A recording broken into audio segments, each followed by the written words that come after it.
বিলম্বে ইফতার করবেন না কখনো। এক নাম্বার, দেরি করে ইফতার করা নিষিদ্ধ। ইহুদিরা দেরি করে ইফতার করে। বিশ্বনবী বলেছেন, এই উম্মত যতদিন আগে আগে ইফতার করবে, এই উম্মতের কপাল থেকে কল্যাণ কেউ ছিনিয়ে নিতে পারবে না। চিল্লায় বলেন ঠিক কিনা? আজানের জন্য বসে থাকবেন না, সময় দেখবেন। স্থানীয় সময় যখন সূর্যাস্ত হওয়া মাত্রই বিসমিল্লাহ, খেজুর খেয়ে ফেলবো। 2 নাম্বার, রমাদানের পবিত্রতা বজায় রাখবো। কোনো তর্ক বিতর্ক অশ্লীলতায় আমরা জড়াবো না, ঝগড়া করবো না, সরাসরিও না, ফেসবুকেও না। কালি দিলে বলবেন ইন্নী ইমরুউন সায়েম, আমি রোজাদার। ব্যাড হ্যাবিট থাকলে রমাদানে এটা ছাড়ার মহা সুযোগ। স্মোকিং এর অভ্যাস আছে অনেকের, ঠিক কিনা? করবেন না কেউ। যদি কারো থাকে, কে করে হাত তোলালাম না আমি। এই রমাদানে এই স্মোকিং হ্যাবিট থেকে আমরা বেরিয়ে আসবো, ঠিক কিনা বলেন? 3 নাম্বার, আমরা মিথ্যা বলবো না।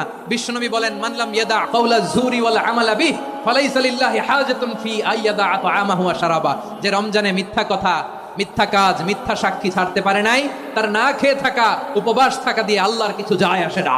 4 নাম্বার, অপচয় করব না। অপচয়কারী শয়তানের ভাই। আচ্ছা, যে শয়তানের ভাই ও নিজেও আরেকটা কি? শয়তান। যে শয়তানের ভাই ও নিজেও আরেকটা কি? অপচয় করব না। ইফতারি করতে যে আমরা অনেকে অপচয় করি, এগুলো করবেন আপনারা না। অপব্যয় করবো না। 5 নম্বরে, রিয়া, লোক দেখানো ইবাদত আমরা করব। লোক দেখানোর জন্য নামাজ, রোজা, জিকির, তেলাওয়াত, দান সদকা এগুলো করলে আল্লাহর দরবারে এগুলো কবুল হবে। বিশ্বনবী বলেন, দাজ্জালের ফিতনার চেয়ে একটা বড় ফিতনার ভয় আমি করি। সেটা কি? আর রিয়া, শো অফ মেন্টালিটি, লোক দেখানো মানসিকতা। এটা থেকে আমরা বিরত থাকবো ইনশাআল্লাহ। 6 নাম্বার, অনেক গুরুত্বপূর্ণ। ব্যবসায়ী ভাইয়েরা, অনেক অসাধু ব্যবসায়ী আছে, রমজান আসলে নিত্য প্রয়োজনীয় পণ্যের মূল্য বৃদ্ধি করে দেয়। এগুলো করবেন না। মজুদদারি করবেন না।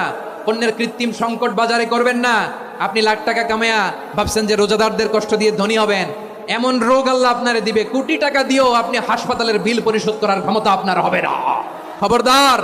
শেষ বয়সে দেখবেন কি কষ্ট আপনার হয়। আপনি রোজাদারদের কষ্ট দিয়েছেন, আল্লাহ আপনার সুখে রাখবে?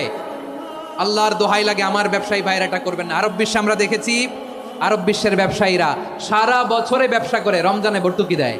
আর আমার দেশের কিছু অসাধু ব্যবসায়ী রমজানে গলাকাটা ব্যবসা করে আর সারা বছর সেইটার উপর দিয়ে চলে। চিল্লায় বলেন ঠিক কিনা? করবেন না, এটা করবেন না। নিত্য প্রয়োজনীয় পণ্যের মূল্য বৃদ্ধি করা হারাম, পণ্যের কৃত্রিম সংকট তৈরি করা হারাম, মজুদদারি করা হারাম, রোজাদারদেরকে কষ্ট দেয়া হারাম। এটা করবেন না।